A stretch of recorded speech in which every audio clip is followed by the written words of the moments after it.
Alright guys, HyDra again today. Hope you're doing well and enjoying your day so far. OpTic's have started this stint of qualifiers 0 in 9 map count. They need to rapidly turn things around if they want any chance of making even the winners bracket at their home major in Dallas. But let's not forget, going into Dallas last year at the World Championship, they enlisted, it seems, the help of accuracy to help them get over the line and win the entire thing and solve some of the issues they were having in Major 4. OpTic Gaming have Scump, Crimsix, Formal and Karma, the entire Dynasty roster as part of their organisation still, and now it's Crimsix who, yes, he's not played this game on that competitive level, but he still understands Call of Duty inside and out, and he gives his detailed analysis on what went wrong for OpTic, and especially Dashy falling off a cliff in terms of his numbers, not necessarily his fault, according to Crimsix's perspective, saying that Pred maybe is the issue on the minimap at the moment. So I want to intro to your thoughts in the comments, hit the like button if you enjoy, subscribe if you're new as always, I'd greatly appreciate it. Plenty to get into today. There was this noted as well, we know that this game's kind of broken right now, and there are certain spots that are kind of considered to be GAs, but in GBs or CMGs or wages or whatever, there have been some spots, such as this one, causing some controversy. And I don't understand, I mean, there's another spot on Skyline which is similar, where somehow the pistol can wallbang it and other weapons can't. I really just don't get who's designed this game. But yeah, this is a spot that you guys, well, hopefully may not be aware of, but maybe now are aware of. I don't know. It's been banned though on CMG officially. You can't use this anymore or you will get disqualified, because I guess it's becoming far too prevalent and overpowered. But surely Treyarch could be taking notes and fixing something like this, because I'm not sure this really adds all that much of a skill gap, to be perfectly honest. But let's talk about OpTic, because Crimsix has a lot to say, and I wanted to at least give him the opportunity to say it, try to give him a few minutes time here in the video, because I thought pretty much all of what he said was very interesting, coming from statistically the greatest player of all time. Now, OpTic have started 12th in the league this set of qualifiers. They're 0 in 3 series counts, 0 in 9 map counts. Actually behind the Falcons, as amazingly as that sounds. They play each other next weekend. OpTic are going to win. I mean, you know, let's be real for a second, right? You can imagine. So, you know, then we'll see what happens from there. But they will play Toronto if they win that series. And that is, of course, a pretty big deal as well, given that Ultra, pretty good team on paper. But Lineman has started to put together some cards here, right? So he put this together yesterday. Apparently, Dashy is actually a 74 rated, because his first bloods in search have been quite good and his control damage has been pretty good. So Dashy's card, although I don't think the KDs on Dashy's card will be great, he's been, at least according to the Lion Man overall number, which isn't really that relevant, but you know, he's been about a 74, I think is the number that he came up with last night. But he did decide, Lion, to put together a card for Kenny for his first couple of matches of this stint, because it's not been pretty. I mean, a 0.59 in control, and the reds here is worst KD. I'm pretty sure this is what it means anyway, because purple is best. So I'm guessing red is worst KD for his role in the league as it stands. That's true in hardpoint, that's true in control. And remarkably, if you look at OpTic's control numbers or their search and destroy numbers against the Falcons, they're either worse or pretty similarly matched, which is concerning, to say the very least. Now, it's only, well, I say it's only 3 series, but it is 9 maps. Like, it's not like this is just a fluke or one-off. Like, they've been struggling now for some time. Kenny's individual numbers have been atrocious, obviously, but it's not just been Kenny, right? The last couple of series have been bad for a number of different reasons. Shotzzy has maybe still been their best player. I mean, it's kind of tough to say.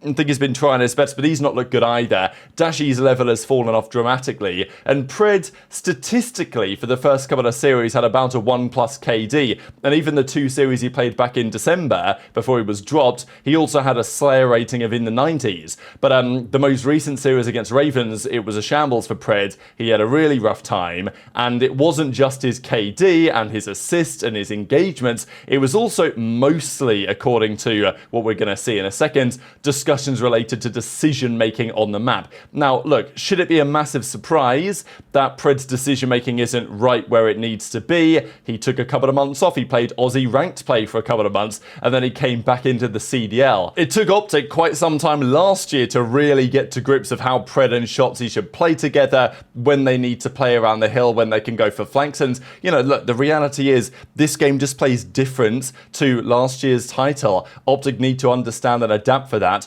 just to say, the 59 rated is far from the worst that we've ever seen. aBeZy had a 48 rated last year. I mean, that was pretty much bottom of the barrel in every single statistical category, whereas at least Kenny, you know, there are some categories where he's not absolutely rock bottom, right? So just to say, I mean, 59 is horrific, but it's not actually the worst that we've ever seen. Now, I think to preface what we're about to see from Crim and discuss on the Pred thing, it's not like bringing Pred back, hypothetically, was a bad idea. And the talent that he has is completely undeniable. Like, this was a moment last night. He was in a 1v1 versus Skyz here on Protocol Search and Destroy. This is to get to round 11. And I'll just, you know, play this out for you guys to see how he guns Skyz in the 1v1.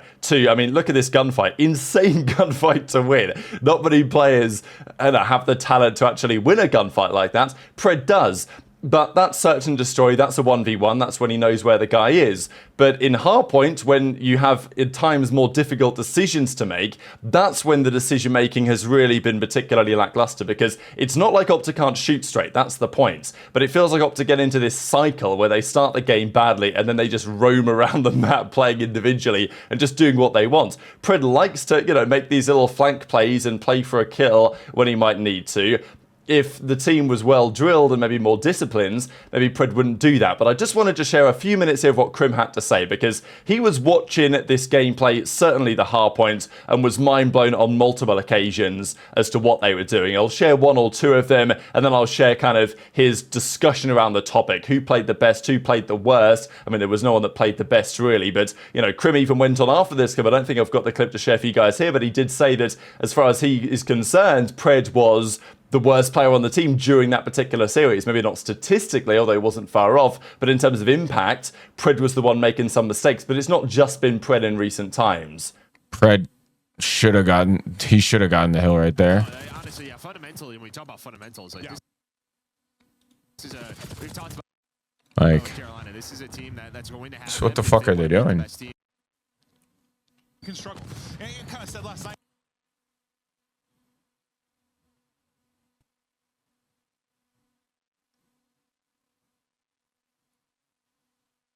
The fuck are you doing, Pred? The fuck are you doing? And I guarantee you, he didn't call this guy out. We're talking about Falcons, different story, but it is just. Who's 5? Pred, you owe Kenny an apology. It is hard to win in this. Now, what the fuck is he doing there?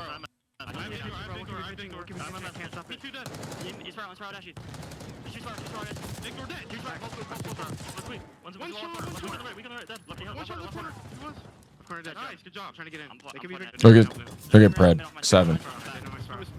Runs across top mid. Sets up the pinch. Like, dude, if he would have just went, bro. If he would have just went, 2's not even looking. Like, he's going back and forth. He's scared shitless. If Pred would have just, and then he runs out of the building to flank big door. The fuck are we doing here, bro? The fuck? I don't understand what we're looking at. Really great listen in, and another solid P4 for Carolina. So let's see. So 1, 2, 3, 4, 5, 6, 7, 8, 9, 10, 11. 11 seconds. Miss out on 11 seconds. Ant needs to slow down just a tiny bit. Kenny needs to stop looking at useless stuff. Brandon needs to speed up just a tiny bit as well. Like same exact, just to get teamwork going between Ant and their ARs. Pred needs to play around the hill more. Like a couple pinches, I was like, what the fuck are you doing? Like even if you pinch and get a kill, it's like, dude, it's so high risk because if you make a long pinch and get a fucking kill, like that's great. and all, but if you pinch and he's not there, your whole team's fucked. It's only when it comes to the team pushes, they're too slow, or like when they have to go to someone else, when they have to go to the other team, that's when Dashy and Kenny are too slow, and Ant is too fast, and then Pred is nowhere to be seen. Like if anything, what might be a fix is just fucking have Pred play towards the hill way more often, like almost like a fucking, I don't know. You stick like a perimeter around the hill and say, don't leave this area on this hill. I'm not saying like to do that, but he needs, like, especially when you're playing like high level teams, like trades are gonna happen so quickly, and like Ravens is pretty good from what I understand, and it's just like the kills where you catch them off sprinting or off spawn sprinting, bro, it's a freebie. Like the kill's like not really important. Yeah, it's on Gwinn. I mean, Dashy fell off probably because he can't sit in the hill and look at one direction, which is ideal. Like if I'm an AR, It's probably over. Yeah, so he's gonna find which at the end of my career, you know, I was dog shit AR. But if you put me in the hard point and just told me to look this one direction, one position, like I could get those kills.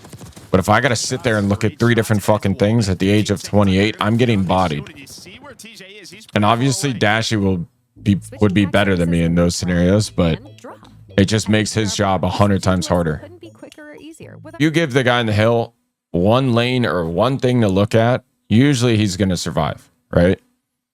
But if you leave the president out in the hill, if you leave him out to dry and just go look for a fucking freebie, right? Now your guy in the hill, your VIP, your president, whatever the fuck you want to call it, the one person that's actually earning you points to win the game, if he's fucking tweaking and has to look at 3 different things because you abandoned him and used him as bait, then that's sort of a major fucking issue. So I think especially interesting to hear Crim's perspective on where Dashy currently sits, because let's be honest, like even when Hook was on the team, Dashy at the major was not having a great time. But I definitely think Crim has an argument to say, okay, in an ideal world, certainly in this game, the way that it's currently going, you know, there's some maybe equivalences to the way that Vanguard played to some degree.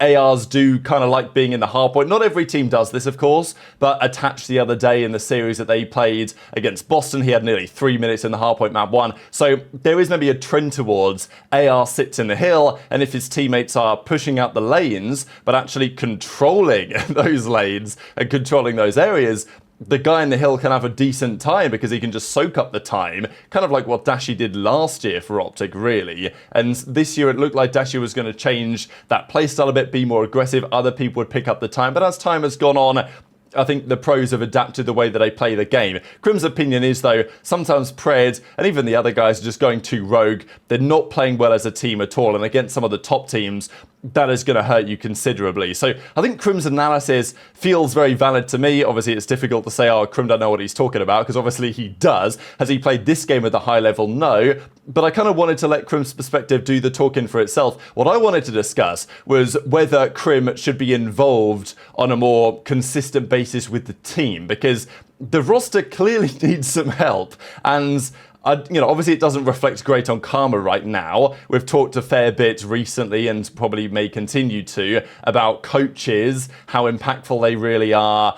You never really know. When a team's doing well, all of a sudden, like, the coach gets some credit. When they're not doing so well, the coach gets roasted. But it's always difficult to say, because the players are fundamentally always the most important thing. Like, I'm not saying, oh, Karma's got no idea what he's talking about. Obviously, he does as well. Also, a 3-time Call of Duty World Champion, right? You know, David, 3-time Karma Barlow, right? So, if anything, OpTic have, in some respects, the absolute perfect setup. Now, I know that Scump isn't going to be getting involved in the day-to-day. Neither's Formal, he's too busy playing Halo.